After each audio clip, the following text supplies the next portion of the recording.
So last week when we were talking about the parables, we talked about how the early church oftentimes turned the parables into allegories. And interestingly enough, and it makes perfect sense really when you think about it, that many times the gospel writers, Matthew and Luke in particular, would do very much the same thing. They would say that Jesus would explain all the parables to the disciples in private so they all understood, and then they would go on to point by point give the key to who was what in the story and what it all meant. Now, sometimes that might have been pretty close to what Jesus' original parable was, but scholars are pretty suspicious that, for the most part, the disciples were looking through the eyes of their own experience, the eyes of their own community. So the interpretation of this parable this week is a lot of probably what Matthew's community was going through.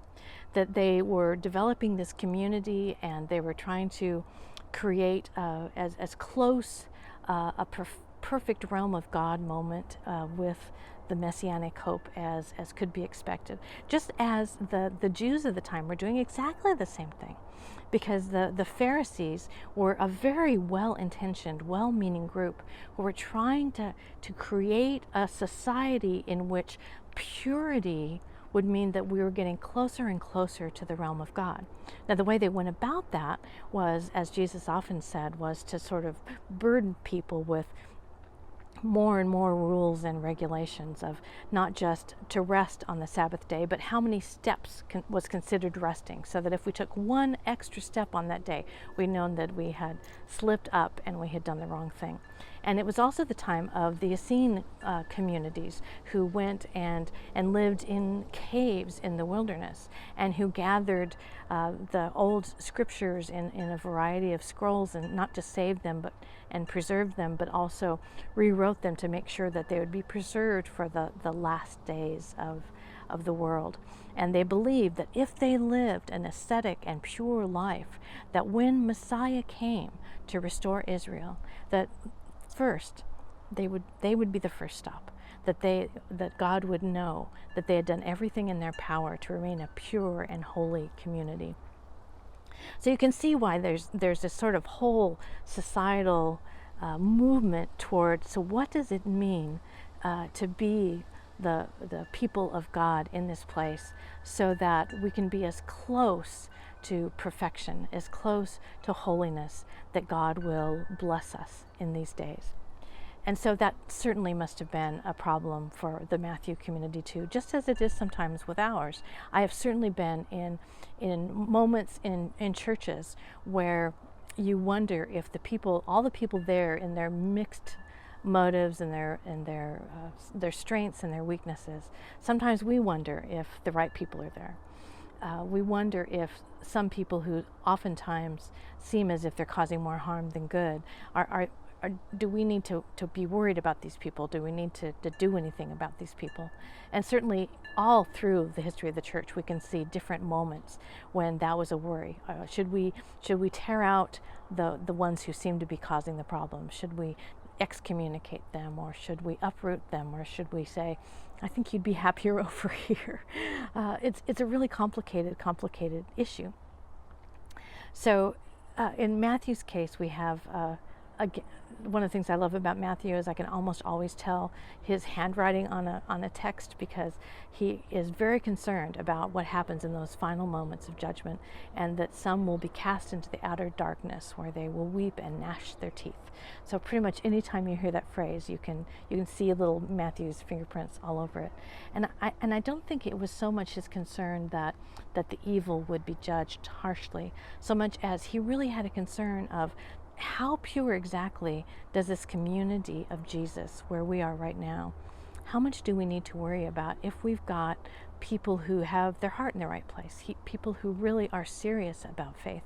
And we've seen all over the centuries people who separate themselves out from society because they want to make sure that the community itself remains pure and untainted by the world. So there's a sense in this interpretation where Matthew does the very thing that some of the people in the early church did, and tries to put the parable back into a box that we can say, okay, I know exactly what this means and exactly how this should be interpreted. So it's a temptation. It's a temptation for Matthew's community. It's a temptation for our community. I have been in places serving where I remember a time when it was a moment when there were a lot of people who were sort of deciding that maybe church was not where they wanted to be anymore. So over a period of years, the church had shrunk quite a bit. And then for a variety of reasons, we had kind of a resurgence and a new energy. And in 1 year, in one of my churches, we had 26 new people join the church. And it was exciting, and it was wonderful to see. But I remember a really well-intentioned elder of the church who came into my office and said, "I think you're bringing in the wrong kind of people."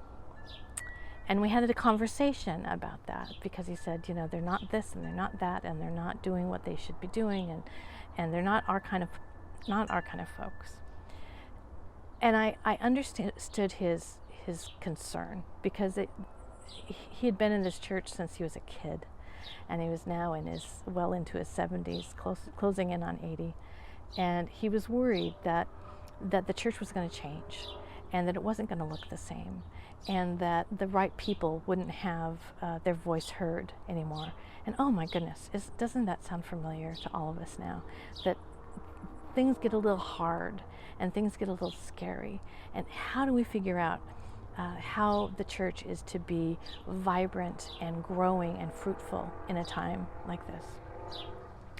So how do we interpret this text? I think some of the scholars who talk about the original parable as telling the community, you have to be patient, because sometimes what looks like a weed to you may not be a weed. And the only ones who are going to be able to tell the difference are the ones that I'm going to send. You don't have to stand at the door and try to figure it out. You don't have to go through your roles and figure out, this guy didn't quite do this right, or this one didn't do that right. Because really, the only one who's going to be able to tell the difference between the fruitful seed and the one that's doing harm, that's not your job to do. And the time will come when it's going to be obvious. It's going to be obvious, and it'll be okay.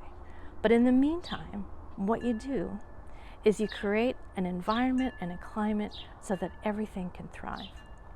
And you try not to worry so much about those people, about those circumstances, that we're just positive that somebody came in and did intentionally to create such havoc.